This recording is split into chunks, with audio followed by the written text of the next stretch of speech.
Pertanyaan tentang manusia pertama tidak hanya bergema di bibir rakyat biasa. Ia juga bergaung di hati para nabi, direnungkan oleh para filsuf, dan diteliti oleh para ilmuwan.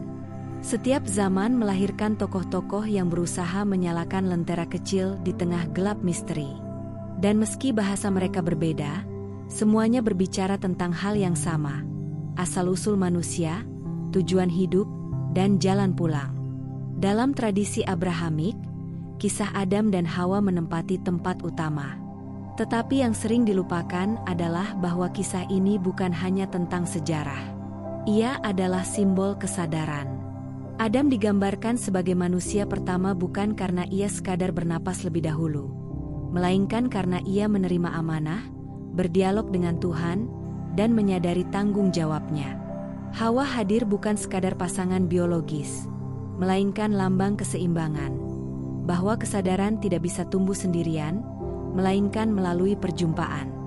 Kisah pengusiran dari Eden sering dipandang sebagai hukuman.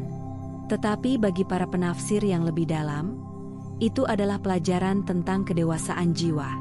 Di Eden, manusia hidup dalam kepolosan. Tetapi kepolosan bukan tujuan akhir. Manusia harus jatuh, harus merasakan salah, harus mengenal penderitaan, agar kesadarannya bertumbuh. Maka, kisah itu bukan sekadar awal sejarah, melainkan awal tanggung jawab spiritual. Bagi filsuf Yunani, pertanyaan ini diolah dengan bahasa akal.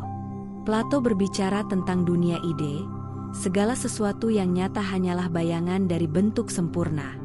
Maka manusia pertama bukan sekadar tubuh, melainkan jiwa yang pertama kali disentuh oleh ide kebaikan, keadilan, dan kebenaran.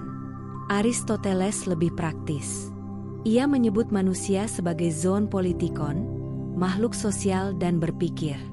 Maka manusia pertama bukanlah individu tunggal, melainkan komunitas yang mulai menyadari dirinya berbeda dari binatang. Bagi Aristoteles, manusia pertama adalah mereka yang menciptakan polis, membangun aturan, dan hidup bersama dalam hukum.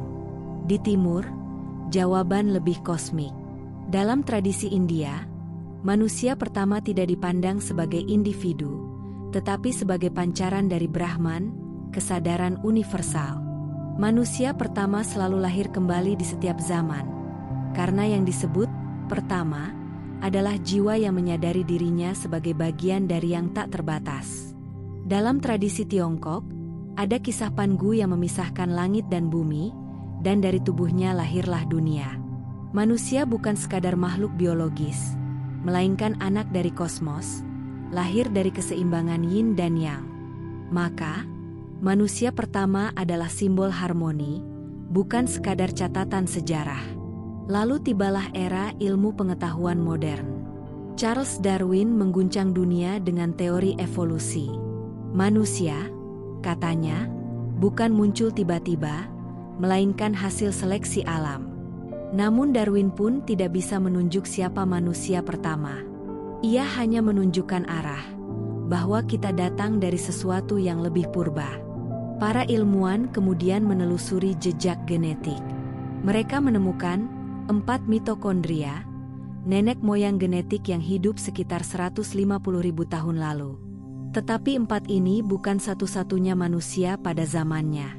Ia hanya garis keturunan yang kebetulan bertahan hingga hari ini. Maka misteri tetap ada. Tidak ada individu tunggal yang bisa disebut manusia pertama. Dari nabi, filsuf, hingga ilmuwan, kita melihat pola yang sama. Tidak ada yang memberi jawaban final. Semua hanya membuka pintu. Nabi memberi pintu simbol.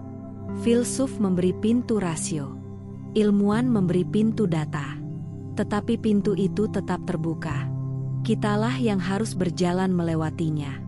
Pertanyaan tentang manusia pertama pada akhirnya bukan sekadar tentang masa lalu. Ia adalah cermin bagi diri kita hari ini. Dengan bertanya siapa yang pertama, sesungguhnya kita sedang bertanya, siapa aku? Dari mana aku datang? Untuk apa aku ada di sini? Jejak para tokoh besar mengajarkan satu hal penting.